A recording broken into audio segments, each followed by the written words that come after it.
Hello everybody, this is your pal, Zen Wolfang here. You can call me Fleets. Fleets in. Everybody's been asking me about, like, you said, what should I call you? Should I call you Fleets? Should I call you Fleets in? Should I call you Zen Wolfang? Like, I've been getting all these questions a lot. And you can call me whichever, you know. You can call me by my real name, Matt, if you want to. If you want to call me Matt, that's fine with me. That's a nickname, good mirror. My real name is Matthew, like Matthew Bennett. So, there you go. You can take that to wherever you want. Doesn't matter anyway, because today I've got a game that I'm really excited for. After last week where I had to do that ukulele bit, I'm going to be honest here, I was worn out. I wasn't too sure whether or not I could continue gaming or not after that. I felt like actually walking away. However, I decided to give a game that I played on the 3DS once a go again, this time for the PC, on Steam even. And I enjoyed it. It's like one of the most refreshing games I've played in a while. And it's weird because some people will look at this game and probably just be like, oh, that's a thing. Okay.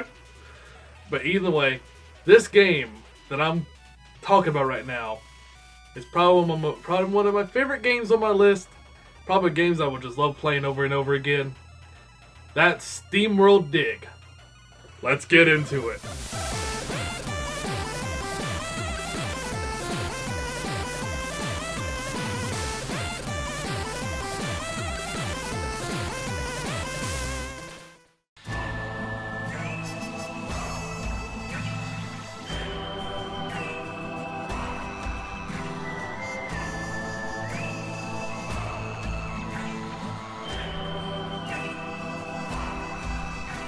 SteamWorld Dig is what I call a Metroidvania with a Western or steampunk theme.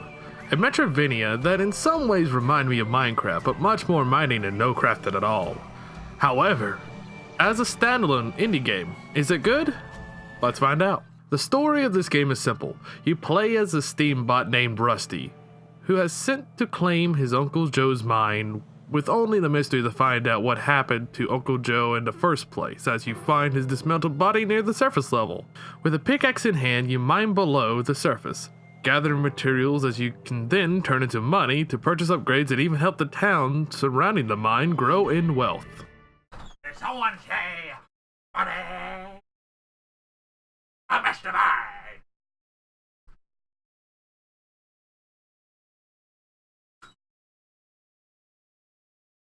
What happened to him? The way how the game looks and feels unique to me.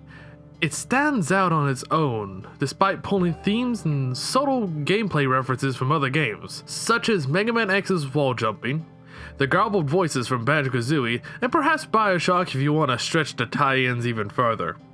The gameplay is simple on terms of platforming, but all the while more engaging and difficult as you dig deeper in the mine. You see, there are three main areas in the mine you will uncover as you discover more power-ups, loot, and even subtle hints to what happened prior with Uncle Joe. Each of these areas will become accessible once you acquire all the power-ups in the area. Despite these sudden roadblocks, I never felt rushed a certain way as I felt like I was naturally progressing through it all. Every time I gathered enough materials, I went back up above to cash it in, and I did this a lot of times. That may sound like a tedious grinding session, and in some ways it is, but I never really complained since I've always making more progress discovering new caves, minerals, and secrets. This sense of exploring is something that I really enjoyed, and sometimes I felt it was refreshing, which I needed since ukulele wore me out. I was talking about you, ukulele. However, there is something I felt this game nailed the most for me, and that is the soundtrack. As I mentioned, SteamWorld Dig's soundtrack to me symbolizes the old Wild West as it transitions to much darker and ambient music.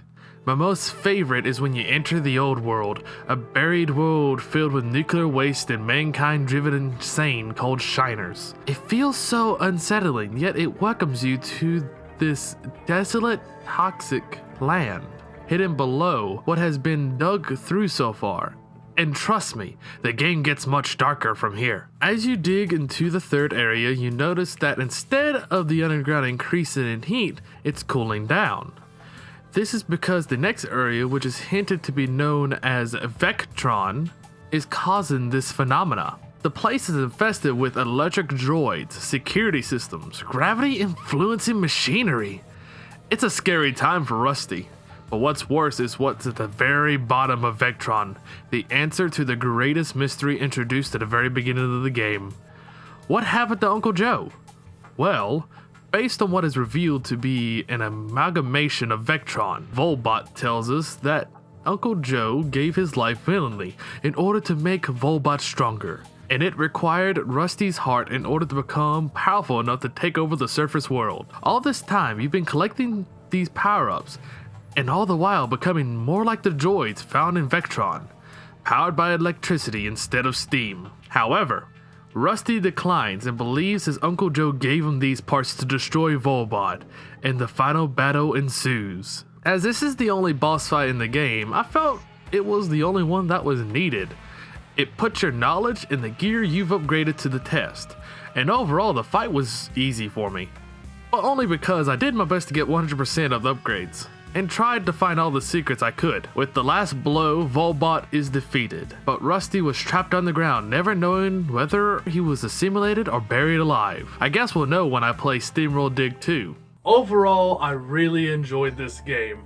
It has a unique graphics use, something that really stands out on its own. It has an amazing soundtrack. I just love the soundtrack. It's so dark and ambient, and I just love that.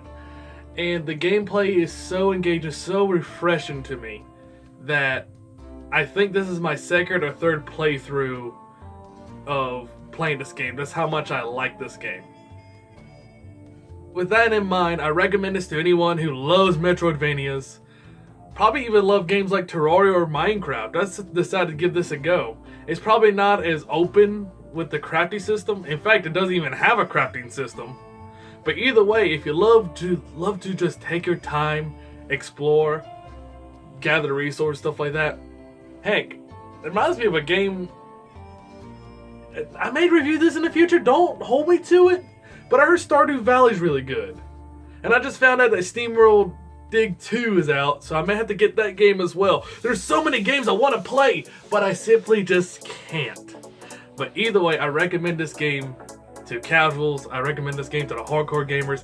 I recommend this game to everyone. This game basically has my seal of approval, which is basically very few games to me. Just games that I absolutely love. And I hope you love it too. Alright, this is Zen Wolf Fang. Thank you all for coming by. It means a lot to me. And I hope you guys stay tuned to the next review, whichever that may be. See you guys later. Hope you have a nice day. Farewell!